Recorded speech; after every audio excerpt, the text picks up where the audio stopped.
오늘로서 벌써 이제 신약 탐구 10번째, 하반기 10번째 시간으로서 오늘은 에베소서와 골로새서에 대해서 살펴보고자 합니다. 자, 먼저 유인물을 보시면 이제 에베소서가 먼저 나와 있죠. 오늘 특별히 내용이 적다 보니까 한 장이 넘어갔습니다. 내가 잘 이렇게 내용을 봐주시길 바랍니다. 먼저 에베소서의 내용을 함께 보도록 하겠습니다. 첫 번째, 에베소서의 저자입니다. 저자. 에베소서의 저자는 바울입니다. 이미 에베소서 여러 곳에서 자신이 저자임을 밝히고 있습니다. 자, 두 번째로 에베소서의 기록 연대와 장소는 AD 62년경 로마 옥중에서 쓰여졌는데 로마의 제1차 감옥 생활기 중에 기록될 것으로 추정하고 있습니다. 거기 사도행전 28장 30절 말씀이 있죠.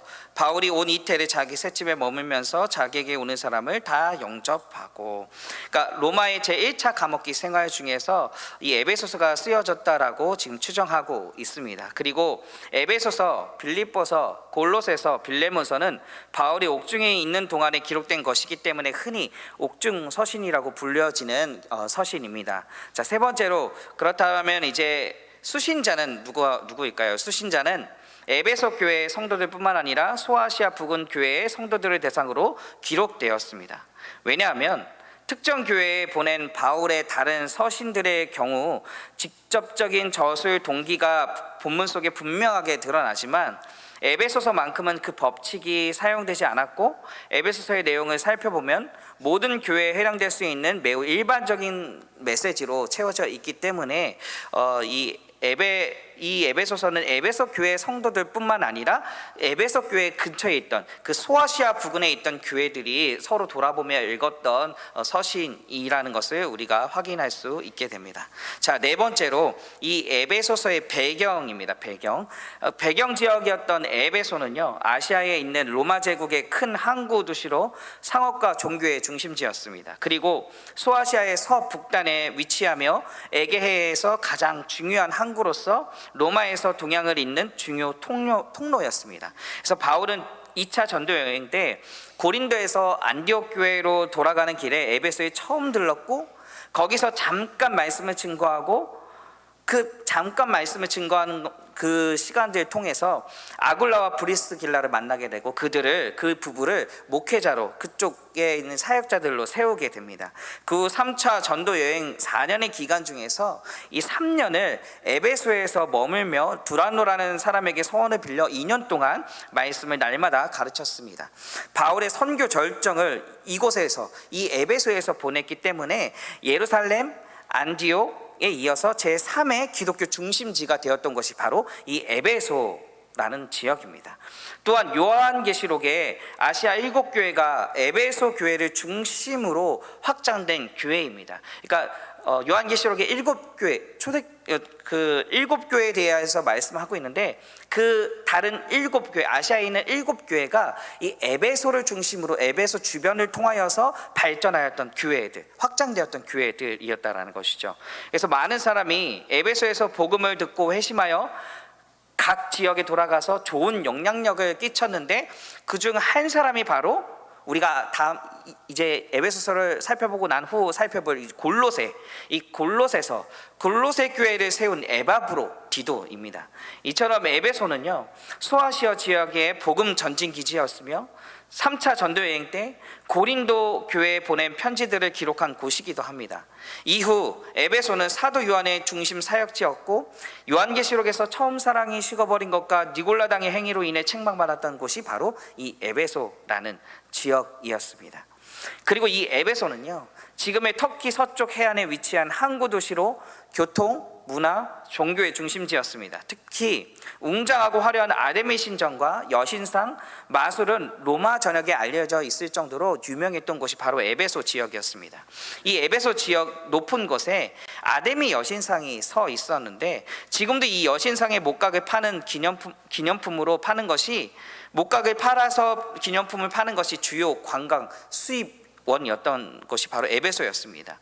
매년 5월이면 에베소에는 아데미 축제를 벌이는데 음란함과 우상 축제의 상징이었습니다.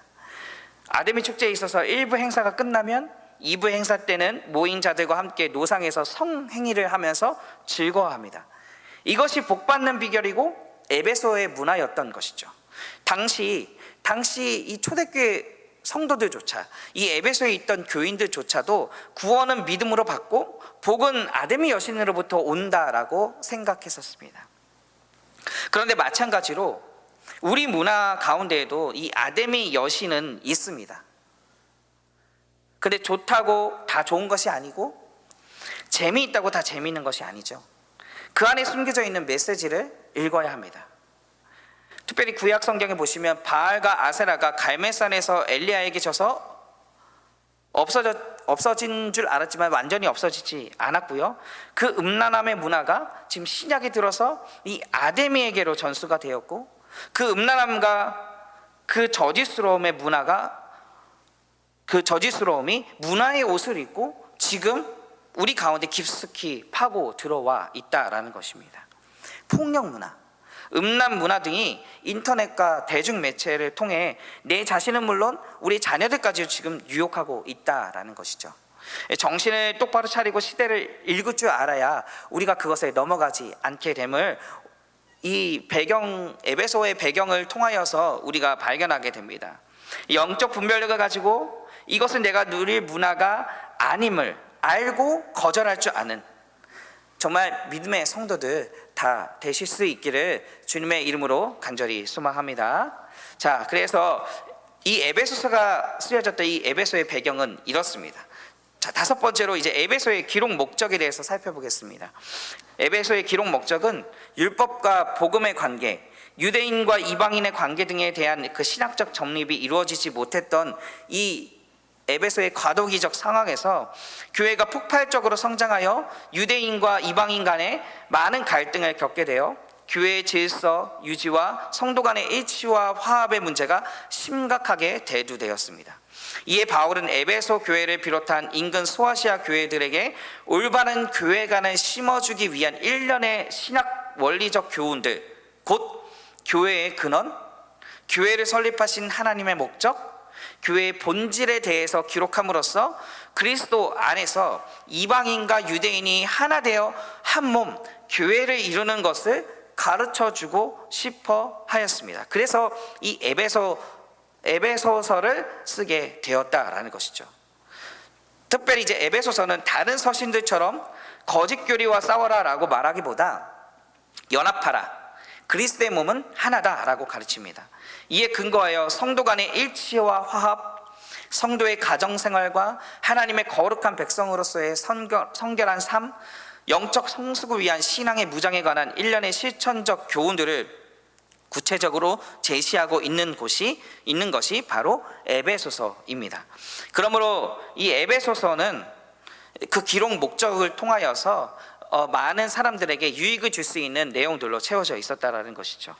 자, 그러므로 이 에베소서는요, 총 6장으로 구성이 되어 있는데 1장부터 3장은 명령법으로 쓰인 문장이 하나도 없지만 4장에서 6장은 부르심에 합당하게 살아가기 위한 성도의 책임에 관해 말하는 35개의 지시가 포함되어 있는 것이 에베소서입니다. 또한 그리스도는 교회의 머리, 교회는 그리스도의 몸 등 교회론에 대한 언급이 굉장히 많고요. 교회의 직분에 대해 언급하고 마귀와의 영적 전투에 대해서 강조하고 있는 서신이 바로 에베소서입니다. 자, 에베소서의 구절을 살펴보면 크게 전반부와 후반부로 나눠져 있습니다. 유인물을 보시면 내용이 나와 있죠. 이 에베소서 구조가 이제 전반부, 후반부, 1장부터 3장의 전반부와 4장부터 6장까지 후반부로 나눌 수 있습니다. 자, 전반부는 1장부터 3장까지는 한마디로 교회의 일치와 연합입니다.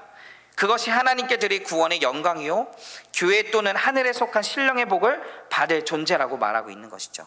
그래서 1장에서는 만물 안에서 만물을 충만하게 하시는 그리스도의 충만이 교회 안에 담겨 있다라는 것을 보여주고 있습니다. 교회가 그리스도 안에서 받은 하나님의 은혜가 지극히 풍성함을 보여주고 있으며, 교회가 맛보아야 할 그리스도의 사랑이 얼마나 보여주고 얼마나 깊고 넓고 높은지를 가르쳐 주고 있다라는 것이죠. 특별히 2장에서는 그리스도와 함께 살리심을 받은 자들은 그리스도 안에서 하나가 되어야 한다면서 3장에서 이방 사람들을 위한 바울의 직분과 역할이 무엇인지를 밝히고 있습니다. 즉 이방인들을 복음으로 말미암아 믿음 안에서 함께 상속자가 되게 하게 하고 지체가 되게 하고 함께 약속에 참여하는 자가 되게 하는 것이 바울의 이방 사역의 직분이라고 말하고 있다라는 것이죠. 전반부가 이렇게 끝나면서 이제 후반부 이제 4장에서 6장을 통해서 이제 구원받은 성도들에 대한 삶에 대해서 권면을 하고 있습니다. 그리스도 안에서 풍성한 은혜를 받은 교회와 가정과 사회 속에서 구체적으로 어떤 삶을 살아야 하는지, 그 하나님의 은혜로 그 구원의 선물을 받은 우리가 이제는 구체적으로 어떤 삶을 살아가야 하는지에 대해서 말하고 있고요. 교회의 원수와 어떤 영적 전쟁을 수행해야 하는지도 심도 있게 다루고 있습니다. 그러니까 전반부에서는 교회의 하나됨을 강조했고 후반부에서는 구원받은 자로서의 삶의 책임과 거룩함과 구별함을 권면하고 있는 내용이 바로 이 에베소서 내용입니다. 자, 이제 에베소서의 중심 내용을 함께 살펴보고자 합니다. 자, 첫 번째 1장에서는요, 은혜, 그 신령한 복과 감사에 대한 내용들이 담겨져 있습니다. 하나님의 뜻, 하나님의 계획, 하나님의 목적, 그리고 사랑으로 성도는 구원받았다라는 것을 말씀하고 있다라는 것이죠. 우리 에베소서 1장 5절 말씀 함께 읽어보도록 하겠습니다. 그 기쁘신 뜻대로 우리를 예정하사 예수 그리스도로 말미암아 자기의 아들들이 되게 하셨으니. 바울은 성도들이 소망, 하나님의 풍성한 은혜, 권능, 통치하심을 기억하기를 바라였습니다. 그래서 하나님의 뜻, 계획, 목적, 그 사랑으로 성도들을 구원받았다라고 말씀하고 있다는 것이죠. 그러면서 계속해서 감사함으로 기도하는 것을 볼 수가 있습니다. 우리 1장 16절 말씀, 그 밑에 1장 16절 말씀 함께 읽어보겠습니다. 내가 기도할 때에 기억하며 너희로 말미암아 감사하기를 그치지 아니하고. 그러면서 이제 바울은 하나님의 구원 계획이 창세전부터 시작됐음을 말하고 있습니다. 하나님은 이미 우리의 구원을 창세전에 작정하셨다라는 거죠. 그 계획은 교회의 머리 대신 그리스도의 구속 사업과 성령의 역사를 밑바탕으로 하고 있다라고 말씀하고 있습니다. 하나님께서 예수님을 죽은 자 가운데서 일으키시고 보좌에 앉히셨을 때 그분의 구원은 이루어졌으며 그 계획은 우리에게 유효하다라는 것을 1장 말씀을 통하여서 말씀하고 있습니다. 자, 1장은 그렇게 내용이 전개가 되고 2장의 내용은 이제 그 은혜에 의하여라고 나와 있습니다. 성도가 죄로 죽었었는데 하나님의 긍휼, 사랑, 은혜로 예수님의 대속으로 구원받았다라는 것을 말씀하고 있다라는 것이죠. 자, 거기 에베소서 2장 8절에서 9절 말씀 함께 읽어보도록 하겠습니다. 너희는 그 은혜에 의하여 믿음으로 말미암아 구원을 받았으니 이것은 너희에게서 난 것이 아니요 하나님의 선물이라. 행행에서 난 것이 아니니 이는 누구든지 자랑하지 못하게 함이라. 우리는 죽을 수밖에 없는 자임에도 불구하고 그 하나님의 긍휼, 그 사랑과 은혜, 그 하나님의 선물로 우리가 구원함을 얻었다, 그 대속의 구원함을 얻었다라고 말씀하고 있으면서 이것은 행위에서 난 것이, 우리의 행위 때문에 구원받은 것이 아니라 하나님께서 값없이 주신 선물이다라는 것을 분명하게 말씀하고 있습니다. 그리고 그러면서 이제 성도는 선한 일을 위하여 창조되었고 구원받았다라는 것을 말씀하고 있는 것을 보게 됩니다. 2장, 우리 에베소서 2장 10절 말씀 함께 있습니다. 우리는 그가 만드신 바라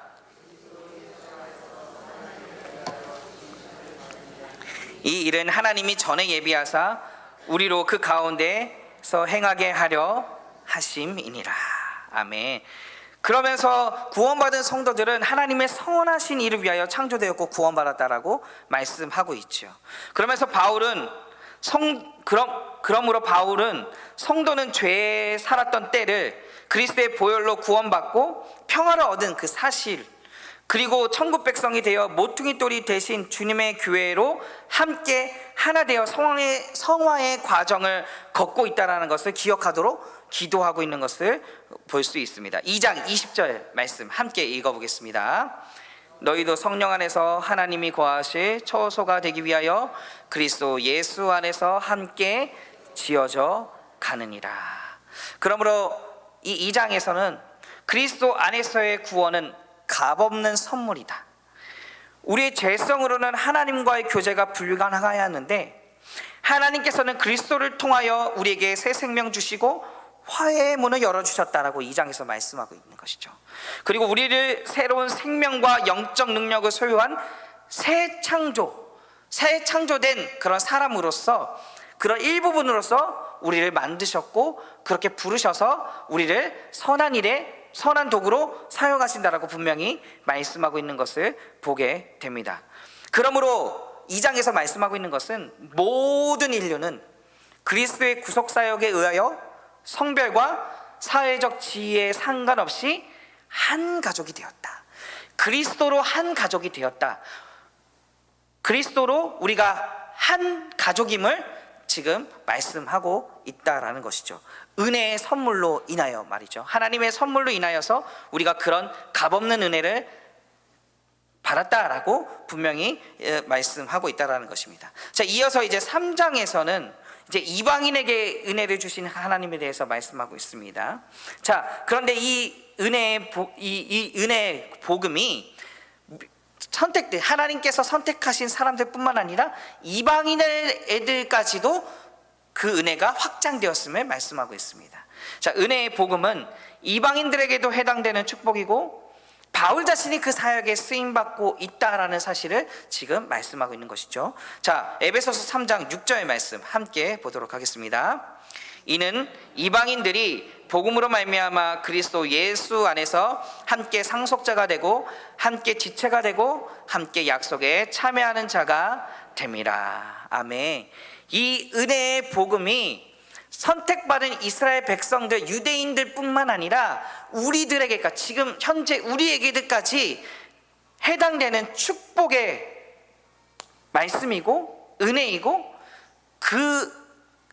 그 이방인들에게 복음을 전하기 위하여서 하나님께서 나를 사용하고 계신다라고 지금 말씀하고 있다라는 것이죠. 그래서 이방인들에게까지 하나님의 복음이 전파되는 것을 말씀하고 있습니다. 그러면서 바울이 고난 때문에 에베소 성도들이 실망하지 않도록 위로하고 있습니다. 대신 강건하고 그리스도의 사랑을 이해함으로 하나님의 충만함을 누릴 수 있도록 기도하고 있는 것이죠. 3장 에베소서 3장 19절 말씀 함께 읽습니다. 그 너비와 길이와 높이와 깊이가 어떠함을 깨달아 하나님의 모든 충만하신 것으로 너에게 충만하게 하시기를 구하노라. 아멘. 그래서 바울이 이 이방인들이 그 은혜의 복음을 받아들임으로 인하여서 고난당하는 것에 실망하지 않도록 위로의 기도를 드리고 있음을 볼 수 있습니다. 그러면서 3장 마지막의 기도를 드리고 있죠. 3장 21절 말씀 함께 읽겠습니다.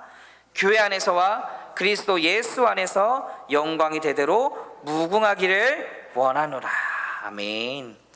이런 진리에 대해 바울은 우선적으로 이방인들에게 하나님의 구원 계획을 선포하는 그 하나의 선교사로 봉사하고 있다는 것을 말하고 있습니다. 그러면서 바울은 하나님의 사업을 확장시키는 도구가 된 것을 분명하게 말씀하고 있고, 이 사업은 모든 민족을 그리스도와 그의 교회 안으로 결합시키는 일인 것임을 이 에베소서 3장 말씀을 통하여서 말씀하고 있다라는 것이죠. 그러면서 1장부터 3장까지 그리스도로부터 주어진 그 은혜의 복음에 대해서 말씀하고 있다라는 것입니다. 그런 하나님의 선물로서 하나님 선물 그 은혜로 받아서 우리가 구원받았다. 그리고 하나님께서는 우리를 그 은혜의 도구로 그 은혜의 도구로 선한 일에 쓰임 받는 하나님의 백성으로 삼으셨다라고 말씀하고 계신다라는 거죠. 예수 그리스도의 구원으로 대속의 은혜로 우리가 구원함을 받았다라고 1장부터 3장 말씀에서는 계속해서 말씀하고 있는 것을 볼 수가 있습니다. 그러면서 이제 전반부가 끝나고 이제 후반부로 넘어갑니다. 이제 후반부에서는 선한 일을 위한 성도들의 삶에 대해서 말씀하고 있죠. 구원받은 성도들이 실제적인 삶에서 어떤 삶을 살아가야 될지 말씀하고 있는 것을 권면하고 있습니다. 그러니까 하나님의 은혜로 구원받은 성도들에게 새로운 삶을 권면하고 있다라는 것이죠. 그래서 교회로 하나됨을 이제 4장에서부터 말씀하고 있습니다. 성도는 예수님의 교회로 하나 되어 선한 일을 할 수 있도록 부르심 받았다라는 것을 말씀하고 있는 것이죠. 에베소서 4장 12절 말씀 함께 읽겠습니다.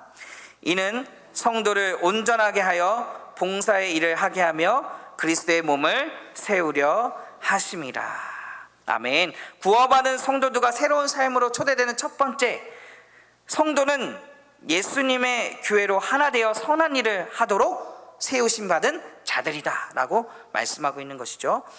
자, 두 번째, 그래서 이제 그리스도인들은 그리스도를 교회의 머리로 모시고 있는 자들임을 말하고 있다라는 것입니다. 그러면서 바울은 옷을 벗고 입는 비유를 들어 이제 너희는 옛사람을 벗어버리고 새 사람을 입는 성도의 삶을 설명하고 있습니다. 4장 24절 말씀 함께 있습니다. 하나님을 따라 의와 진리의 거룩함으로 지으심을 받은 새 사람을 입으라. 아멘. 이제 바울은 새 사람을 입은, 그러니까 옛 사람을 벗어버리고 옛 것을 벗어버리고 새 것을 입은 성도로서의 삶을 지금 권면하고 있는 것을 보게 되는 것이죠. 그러면서 옛 사람은 욕심을 따라 가치 없는 것을 위해 살아가는 것임을 이야기하면서, 반면 새 사람은 옛 사람을 벗어버리고 그리스도의 진리를 따라 살아가는 것임을 말씀하고 있습니다. 그리스도인은 과거의 이기적인 생활 방식을 청산하고 새로운 삶을 보여줘야 한다는 것을 이 4장 말씀을 통하여서 말씀하고 있다는 것이죠. 그러면서 새 사람의 삶에 대해서 그 삶은 거짓이 아닌 참된 것을 말하며 자신을 통제하며 물질을 탐하지 않고 너그러우며 나쁜 말이 아닌 덕이 되는 말만 하며 악이나 화나 비방이나 악의를 버리고 친절하며 불쌍히 여기며 용납하는 삶을 살아가게 된다라고 말씀하고 있다라는 것이죠. 그렇게 바울은 우리는 이제 옛사람을 벗어버린 새 사람으로서의 삶을 살아가야 되는 것을 권면하고 있다라는 것입니다. 그러면서 관계에 대해서 이제 말씀하고 있는데요. 성도의 인간관계에 있어서 가장 중요한 것에 대한 그 겸손에 대해서 관계를 말씀하면서 제일 중요한 것이 겸손이다라는 것을 지금 말씀하고 있습니다. 자, 에베소서 5장 21절 말씀 함께 읽도록 하겠습니다. 그리스도를 경외함으로 피차 복종하라. 성도의 인간관계에 있어서 가장 중요한 것이 겸손이다. 서로가 그리스도를 경외함으로 피차 서로를 낮게, 더욱 높게 여겨 그 사람들 앞에 겸손함으로 순종하는 것이 필요하다라는 것이죠. 그런 관계, 그런 성도의 인간관계에 있어서 가장 중요한 부분을 말씀하면서 특별히 5장 22절에서 33절에서는 아내와 남편의 관계를, 특별히 6장 1절에서 4절 말씀에서는 자녀와 부모를, 그리고 6장 5절에서 9절 말씀은 종과 상전, 그 새로운 삶, 부부관계, 부모와 자식의 관계, 주종의 관계에 영향을 준다라는 것을 말씀하고 있습니다. 특별히 이제 부부의 그 친밀한 결합은 교회와 그리스도의 연합과 유사하다라고 말씀하고 있다라는 것이죠. 그러면서 마지막으로 이제 권면하는 것이 이제 영적 싸움에 대하여서 말씀하고 있습니다. 그런 바울은 성도에게 불가피한 영적 싸움을 상기시키면서 그 싸움을 어떻게 해 나아가야 되는지, 그 그리스도로 옷 입은 사람들이 그런 변화된 삶을 살아가야 함에 있어서 반드시 영적인 싸움이 우리 앞에 펼쳐진다라고 말씀하시면서 그 싸움을 어떻게 해 나아가야 되는지에 대해 말씀하면서 6장 11절에 이렇게 말씀하고 있습니다. 6장 11절 말씀 함께 읽겠습니다. 마귀의 관계를 능히 대적하기 위하여 하나님의 전신갑주를 입으라. 하나님의 전신갑주를 입으라고 말씀하고 있습니다. 마귀의 관계를 능히 대적하기 위해서. 그래서 그리스도와 그의 교회 안에서 새로운 삶을 계속 유지하려면 영적인 무기들이 필요하다라는 것을 말씀하시면서 하나님의 전신갑주에 대해서 설명하면서 그것들로 새롭게 옷 입으라고, 그렇게 마귀의 관계와 능히 대적하기 위해서 그것을 입으라고 말씀하고 있는 것이죠. 왜냐하면 그리스도인은 하나님의 도움을 받아서 강력한 세력들을 물리쳐야만 하기 때문에 그렇다라는 것입니다. 이렇게 1장부터 6장까지 에베소서 내용이 전개가 되고 있습니다. 특별히 빌립보서, 골로새서, 빌레몬서와 더불어 옥중서신으로 분류되었던 이 에베소서는 교회를 설립한 하나님의 목적과 그리스도를 중심으로 하는 유기체적 교회 등에 관한 교리를 다루고 있습니다. 그러면서 바울은 하나님의 은혜로 말미암아 얻게 된 그리스도인의 지위 1장에서 3장에서의 내용과 더불어 그리스도인이 된 성도가 마땅히 행해야 될 바 4장에서 6장에 대한 내용들을 서술함으로써 그리스도인은 성부 하나님의 선택과 성자 하나님의 구속, 그리고 성령 하나님의 인치심을 경험한 자로서 그리스도의 몸된 교회의 지체이며, 이들은 구습을 벗어버릴 뿐만 아니라 옛사람을 벗어버릴 뿐만 아니라 하나님의 전신갑주를 입음으로써 사단과의 영적 전투에서 승리해야 하는 그리스도께, 예수 그리스도께 속한 자임을 분명하게 증거하고 있는 것이 바로 에베소서 말씀이라는 것입니다. 이와 같이 현실 교회가 구원을 성취하는 바른 교회가 되기 위해서 이 그리스도로 말미암은, 그리스도를 구심점으로 한 통일이 필요한 것임을 우리 에베소서 말씀은 말씀하고 있다라는 것이죠. 그래서 에베소서 그 맨 위쪽에 타이틀 보시면 에베소서 옆에 이렇게 적어놨습니다. 충만케 하시는 예수, 그리스도에 충만한 교회. 그 충만하게 우리를 하나님의 영광으로 충만하게 하는 예수, 그 그리스도로 충만한 우리 교회가 될 때에 하나님께서 그 하나님의 교회를 통하여, 그 하나님의 믿음의 사람들을 통하여 놀라운 일들을 이루어내신다라는 사실을 에베소서 말씀은 우리에게 증명하고 있다는 사실입니다. 이것들을 기억하시면서 날마다 그리스도를 붙들고 그리스도를 말미암아 그리스도를 구심점으로 정말 그리스도로 말미암아 승리하는 믿음의 삶을 살아내실 수 있기를 주님의 이름으로 간절히 축원합니다. 자, 이제 다음으로 이제 골로새서 내용을 함께 살펴보도록 하겠습니다. 자, 골로새서 뒷장에 있습니다. 골로새서 거기 옆에 타이틀이 있죠. 우리 타이틀 제목을 한번 읽어보실까요? 예수 그리스도께, 시작. 예수 그리스도께 최고의 자리를 드리라. 이 골로새서의 타이틀입니다. 예수 그리스도께 최고의 자리를 드리라. 자, 내용을 함께 살펴보도록 하겠습니다. 첫 번째로 골로새서의 저자 또한 바울입니다. 이미 골로새서 서두에 자신이 저자임을 밝히고 있죠. 두 번째로 기록 연대와 장소는 AD 60년 혹은 61년으로 보고 있고, 에베소서, 빌립보서, 빌레몬서처럼 이 편지를 로마 감옥에서 썼습니다. 옥중 서신인 것이죠. 자, 세 번째로 이 골로새서의 수신자는 골로새 교회의 성도들과 더불어 그리스도 안에서 신실한 형제들의 대상으로 기록되어져 있습니다. 자, 네 번째 배경입니다. 이 골로새서의 배경이 되었던 그 골로새 지역을 한번 살펴보도록 하겠습니다. 특별히 이제 골로새 교회가 성경에서는 언제 누구에 의해서 세워졌는지 구체적으로 언급되어 있지는 않습니다. 그러나 골로새서와 빌레몬서의 내용을 볼 때 골로새 교회는 바울에게서 복음을 들은 아까 말씀드렸던 에바브라가 세웠을 것으로 추정됩니다.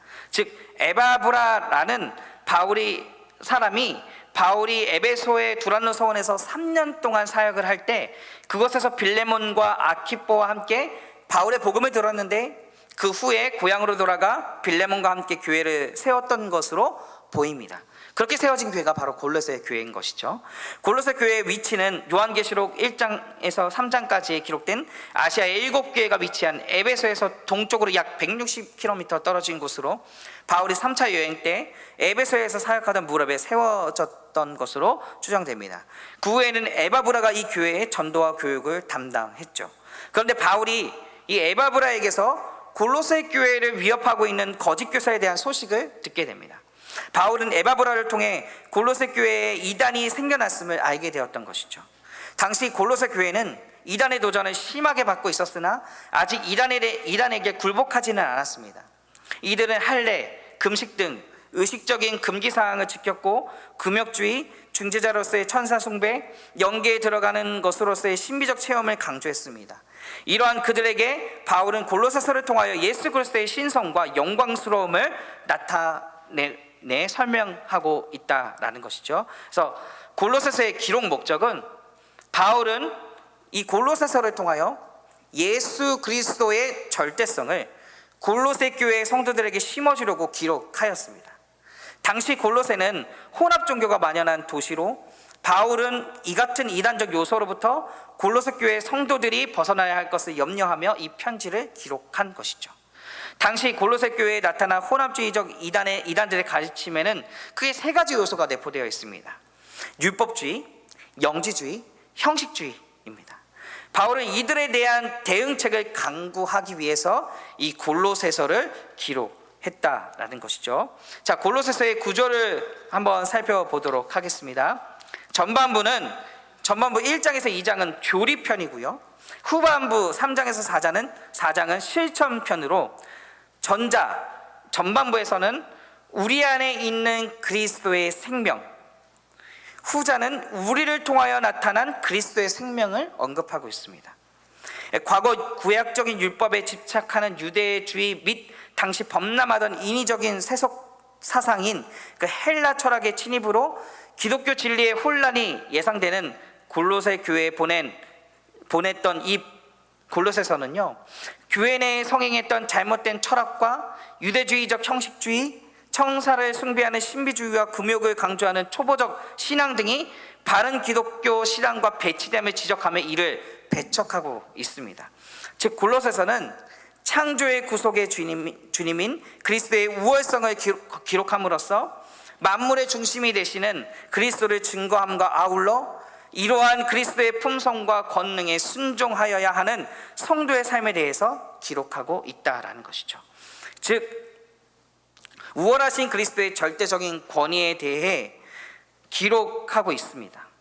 그리고 그런 절대적 권위에 대한 인정과 이에 대한 강한 신뢰만이 구원의 요건이 될 뿐만 아니라 성숙한 성도로서의 참 자유를 누릴 수 있는 근거가 된다라고 골로새서에서 이제 말씀하고 있다라는 것이죠. 이러한 그리스도의 우월성에 대한 교리적 해설을 주요 내용을 하는 전반부와 우월하신 그리스도에 대한 절대적 순종만이 요구되는 성도의 삶과 성도의 실천적 행위를 강조하는 후반부로 이 골로새서가 구성되어 있습니다.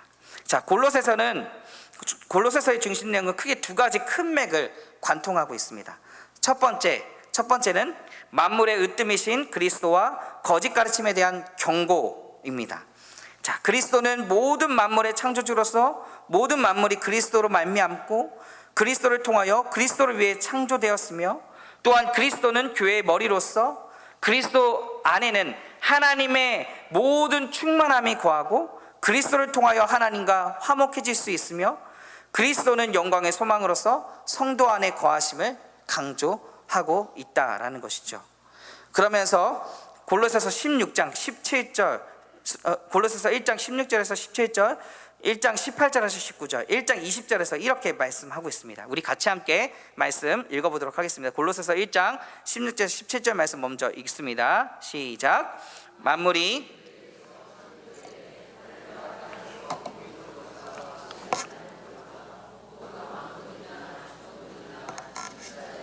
권세자들이나 만물이 다 그로 말미암고 그를 위하여 창조되었고 또한 그가 만물보다 먼저 계시고 만물이 그 안에 함께 섰느니라. 아멘. 모든 만물의 창조주, 모든 만물이 그리스도로 말미암고 그리스도를 통하여 그리스도를 위해 창조되었다라고 말씀하고 있다는 것이죠. 그러면서 1장 18절 19절 말씀 함께 읽겠습니다. 그는 몸인 교회의 머리시라. 그가 근본이시요 죽은 자들 가운데서 먼저 나신 이시니 이는 천하 만물의 으뜸이 되려 하심이요 아버지께서는 모든 충만으로 예수 안에 거하게 하시고. 그러면서 그리스도는 교회의 머리, 그리스도 안에는 하나님의 모든 충만하심이 거하고 있음을 말씀하고 있습니다. 그러면서 20절 말씀에 이렇게 말씀하고 있죠. 함께 읽어보겠습니다. 그의 십자가의 피로 화평을 이루사 만물 곧 땅에 있는 것들이나 하늘에 있는 것들이 그로 말미암아 자기와 화목하게 되기를 기뻐하심이라. 그래서 그리스도를 통하여 하나님과 우리가, 죄인인 우리가 그 하나님과 그리스도를 통하여 화목하게 되었다라는 것을 분명하게 말씀하고 있다라는 것이죠. 또한 바울은 강력하게 당시 이단 사상인 철학, 율법주의, 신비주의, 금욕주의에 대하여서 2장 전반에 걸쳐서 배격하고 그런 것들을 배격해야 한다라고 이제 말씀하고 있습니다. 자, 두 번째, 골로새서를 관통하는 두 번째 내용입니다. 두 번째 내용은 이제 그리스도인의 생활 원칙에 대하여 이제 설명하고 있습니다. 바울은 항상 앞에 교리를 설명하고 마지막에 구원받은 자의 마땅한 행실, 즉 성도의 생활 원칙을 강조했습니다. 무엇을 강조했을까요? 첫째, 위의 것을 생각하고 땅의 것을 생각하지 않는 자가 성도라고 말씀하고 있습니다. 둘째는 무엇입니까? 옛사람, 옛굿을 벗어버리고 새 사람을 입어야 하는 것을 말씀하고 있습니다. 과거의 악습, 온전치 못한 습관들을 끊어버리고 주의 의의 옷을 입으라 라고 말씀하고 있다는 것이죠. 왜요? 이제 신분이 달라졌기 때문에 그렇습니다. 예수 그리스도로 말미암아 우리의 신분이 변화되었기 때문이죠. 그러면서 우리는 땅에 속한 사람이 아니라 하늘에 속한 자녀인 것을 말씀하는 것입니다. 그렇기 때문에 구별된 삶을 살아야 한다라고 말씀하고 있는 것이죠. 자, 세 번째입니다. 세 번째, 그리스도인의 가정 안에서도 위계 질서가 있음을 말씀하고 있습니다. 아내에게, 남편에게, 자녀에게 서로 가정 안에 질서와 관계가 있다라는 것을 가르치고 있습니다. 특별히 넷째, 종과 주인의 관계가 어때야 하는지를 가르치고 있습니다. 다섯 번째, 성도는 계속해서 기도하며 세월을 아끼라고 가르칩니다. 하루하루 1시간 1분 2초를 그리스도의 피처럼 생각하고 하나님 앞에서 세월을 아끼며 살아가야 하는 것을 말씀하고 있다라는 것이죠. 이런 두 가지 중심 내용을 가지고 골로새서가 쓰여지게 되었습니다. 그러면서 골로새서는 과거 구약적인 율법에 집착하는 유대주의 및 당시 범람하던 인위적인 세속 사상인 그 헬라 철학의 침입으로 기독교 진리의 혼란이 예상되는 골로새 교회에게 보낸 서신이고요. 우리 안에 있는 그리스도의 생명, 1장과 2장을 통하여 우리 안에 있는 그리스도의 생명, 또한 3장, 4장을 통하여 우리를 통하여 나타난 그리스도의 생명을 언급함으로써 교회 내에서 성행하였던 잘못된 철학, 유대주의적인 형식주의, 천사를 숭배하는 신비주의와 금욕을 강조하는 초보적 신앙 등이 바른 기독교 신앙과 배치됨을 지적하면서 그것을 배척해야 한다는 것을 이 골로새서 말씀을 통하여 골로새 교인들에게 권면하고 있는 내용인 것이죠. 즉 골로새서는 창조와 구속의 주님인 그리스도의 우월성을 기록함으로써 만물의 중심이 되시는 그리스도를 증거함과 아울러 이러한 그리스도의 품성과 권능에 순종하여야 하는 성도의 삶에 대하여서 기록하고 있다는 사실입니다.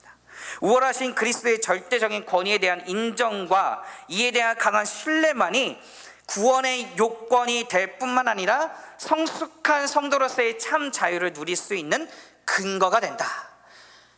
선택받은 하나님의 백성, 구별받은 하나님의 자녀는 이러한 삶의 요건들이 필요하다라는 것을 에베소서, 골로새서 말씀을 통하여서 우리에게 말씀하고 있다라는 사실이죠. 그러므로 사랑하는 성도 여러분, 바울은 오늘 이 에베소서와 골로새서 말씀을 통하여 다양한 많은 것들을 다루고 있지만 오늘날 이 에베소서와 골로새서가 우리 삶에 적용될 수 있는 부분은 무엇입니까? 그것은 우리의 구원과 거룩함을 이루는 데 있어서 이 그리스도만이 완전하고 충분하다라는 것을 이 에베소서 골로새서 말씀을 통하여 바울이 우리에게 말하고 있다라는 사실인 것입니다. 그 그리스도만이 완전하다라는 것이죠. 형식적인 그런 신앙에 얽매이는 것 아닌 성숙한 하나님의 선택받은 구별받은 하나님의 택한 백성으로서 구원받은 하나님의 자녀로서 우리는 예수 그리스도만으로 우리의 신앙이, 우리의 모습이, 우리의 생각이, 우리의 삶이 완전해야 함을 지금 말씀하고 있다라는 것이죠. 그런데 오늘날 어떻습니까? 미묘한 형태의 율법주의와 이단에게 우리의 생각이, 우리의 삶이 미혹되고 있는 것을 볼 수 있게 됩니다. 그런 미묘한 형태의 율법주의, 이단에 속지 않으려면 우리는 복음을 잘 이해해야 한다는 것이죠. 그리스도를 주와 구세주로 마음 중심에 모시는 것을 약화시키는 그 어떤 것에 대하여서 우리는 경계해야 한다는 것을 우리가 에베소서 골로새서 말씀을 통하여 확인하게 됩니다. 이 성경과 똑같은 권위를 갖고 있다는 책들을 사용하며 참 진리와 자신들을 동일시하려는 모든 종교와 구원에 있어서 하나님께서 이루신 일에 인간의 노력을 섞으려는 그 어떤 종교도 피해야 함을 말씀하고 있다는 사실입니다. 다른 종교는 기독교와 결합되거나 기독교에 추가될 수 없음을 분명하게 말씀하고 있는 것이죠. 그리스도께서는 우리에게 도덕적 행위와 절대 기준을 주셨습니다. 바로 성경에서 말이죠. 기독교는 종교가 아니라 가족이요, 삶의 방식이요, 관계입니다. 선행, 점성술, 사교와 운세는 우리에게 하나님의 길을 보여주지 못합니다. 하지만 오직 그리스도만이 하나님의 뜻, 오직 성경만이, 이 하나님의 말씀만이 그 하나님의 진리를 선포하며 그 우리가 이 땅을 살아가는 데에 올바른 길, 나침판이, 내비게이션이 된다라는 사실을 분명하게 말씀하고 있다라는 사실이죠. 그분의 뜻을 우리에게 보내신 그 사랑의 편지, 곧 그분의 말씀 안에서 모든 것이 드러나게 되는 것임을 분명히 오늘 에베소서와 골로새서 말씀을 통하여 말씀하고 있다라는 사실입니다. 우리가 오늘 그것들을 기억하면서 우리에게 참 소망과 우리의 믿음의 기준 되시는 예수 그리스도 한 분만을 온전히 붙드실 수 있기를 간절히 소망합니다. 그러면서 그 예수 그리스도만으로 만족하며 기뻐하는 삶, 이 성경에서 얘기하지 않은 것 다 빼고 이 성경에서 하나님께서 말씀하신, 하나님께서 보여주신 그 구원의 은혜, 그 은혜를 힘입어, 그 믿음을 힘입어 살아갈 때에 우리의 삶이 주님 안에서 온전하며 완전하심을 늘 항상 고백하시며 그런 믿음의 삶을 살아내실 수 있는 이 마지막 때에 하나님 앞에 옳다 인정을 받는 그리스도께 속한, 그리스도께 모든 삶을 드리며 그 그리스도께 최고의 자리, 우리의 삶의 최고의 자리까지도 드릴 수 있는 그런 우리 대성의 모든 성도님들 다 되실 수 있기를 주님의 이름으로 간절히 축원합니다. 아멘. 기도하겠습니다.